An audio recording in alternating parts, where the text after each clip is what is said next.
Imagine being told from the moment you enter the world that you're too small, too soft-spoken, too female to matter.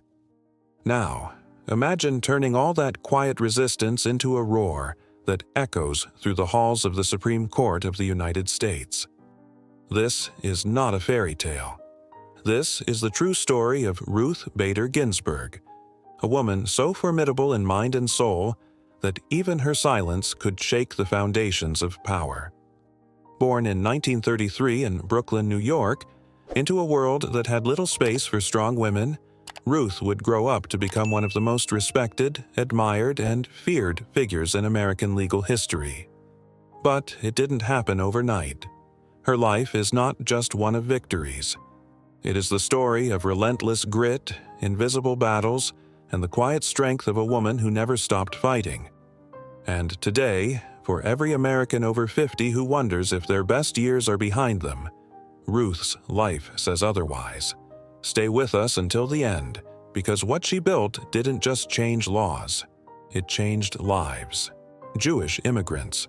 Her mother, Celia, instilled in her the values of education, discipline, and silent strength. Celia never made it to Ruth's graduation. She passed away from cancer the day before, but her legacy was carved into Ruth's soul. Young Ruth was often the only girl in her school who spoke up when others didn't. She read voraciously, questioned everything, and refused to accept that being a girl meant being less.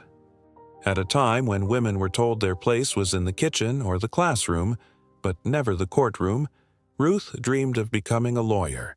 When she told people that, they laughed. Even her professors would later say, "What's a nice girl like you doing in law school?" But she didn't flinch. Because Ruth never needed loud approval, she built her armor from quiet defiance. Her story is not one of overnight glory, but of daily resistance. And that's exactly what made her unstoppable. 1956. Harvard Law School. Out of a class of over 500 students, only 9 were women. Ruth was one of them. She was also a mother, a wife, and one of the brightest minds in the room. But none of that shielded her from discrimination. The dean of Harvard famously asked the women in her class, "Why are you here, taking a spot that should have gone to a man?" Imagine being in a room where every eye doubted you, and still standing taller than anyone else. While Ruth juggled school, a child, and a household, her husband, Martin Ginsburg, was diagnosed with cancer. She nursed him through treatments, typed his coursework, took care of their child, and never missed her own classes. She worked by his hospital bedside. Where most would crumble, Ruth found her fire. This wasn't just about surviving law school anymore. This was war, and Ruth was a quiet soldier with a steel heart. After transferring to Columbia and graduating tied for first in her class, you'd think law firms would be lining up to hire her. They weren't. No one would give her a job. Why? She was a woman. She was a mother. She was Jewish. Too many strikes, they said. One professor made over 10 calls on her behalf. Every door slammed shut. But rejection didn't break her. It built her. She started teaching law instead, focusing on civil procedure.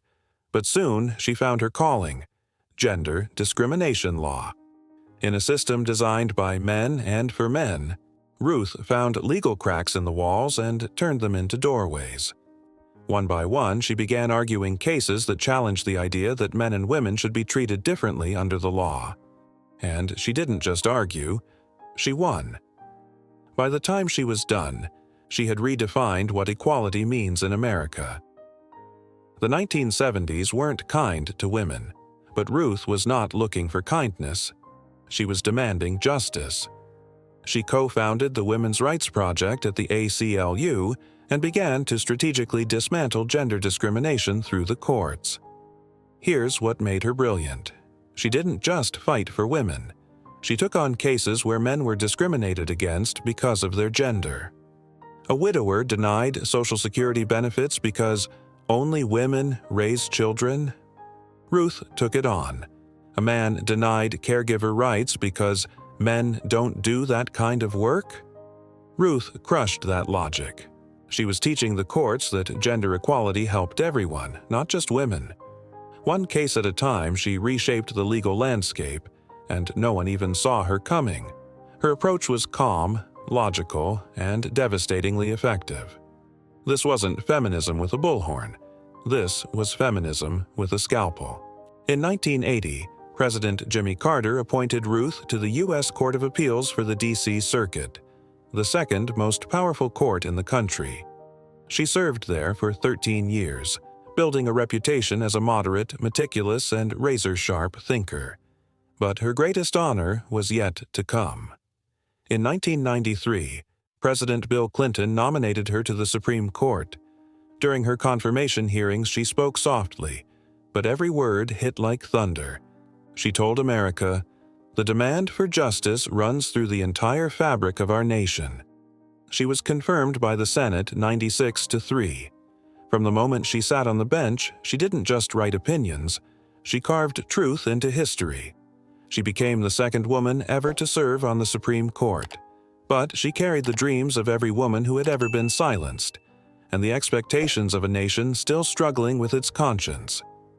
In the later years of her tenure, especially after Justice Sandra Day O'Connor retired, Ruth became the court's leading voice for liberal dissent.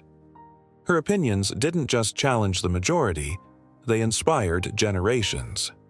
She became known as the Notorious RBG, a playful twist on rapper Notorious B.I.G., symbolizing her unlikely status as a cultural icon.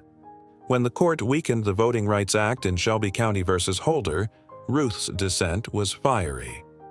Throwing out preclearance when it has worked is like throwing away your umbrella in a rainstorm because you are not getting wet. Her callers became statements, her words became rallying cries, and her quiet defiance became the soul of American justice. She was fighting aging, illness, and ideology, and she was still winning.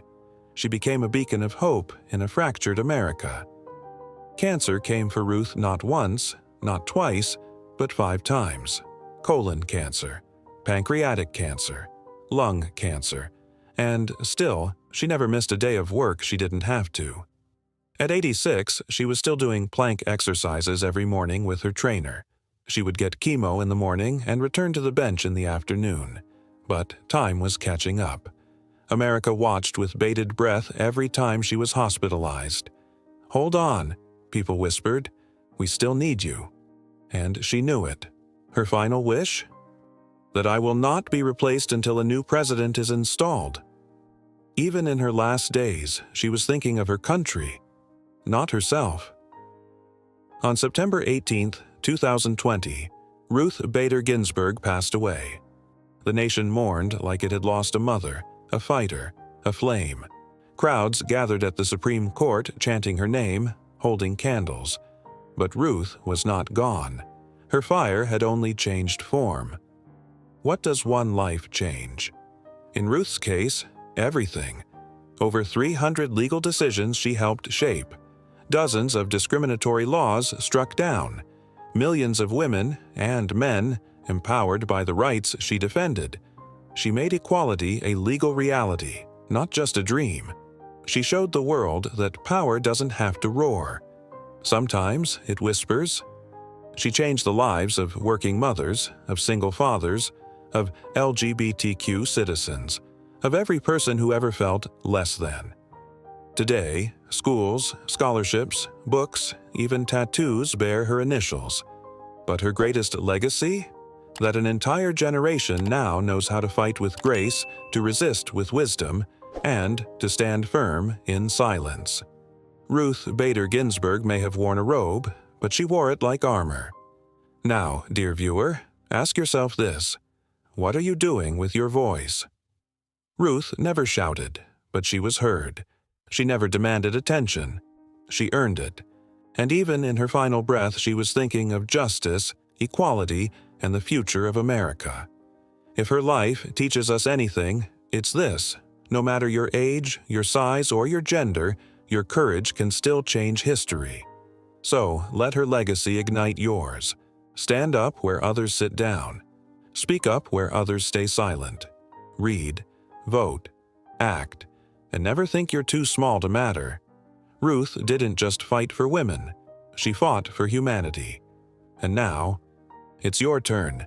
If you were inspired by her story, don't let it end here. Like, subscribe, and share this video, not just to honor her, but to remind the world that courage, even when soft-spoken, can reshape a nation.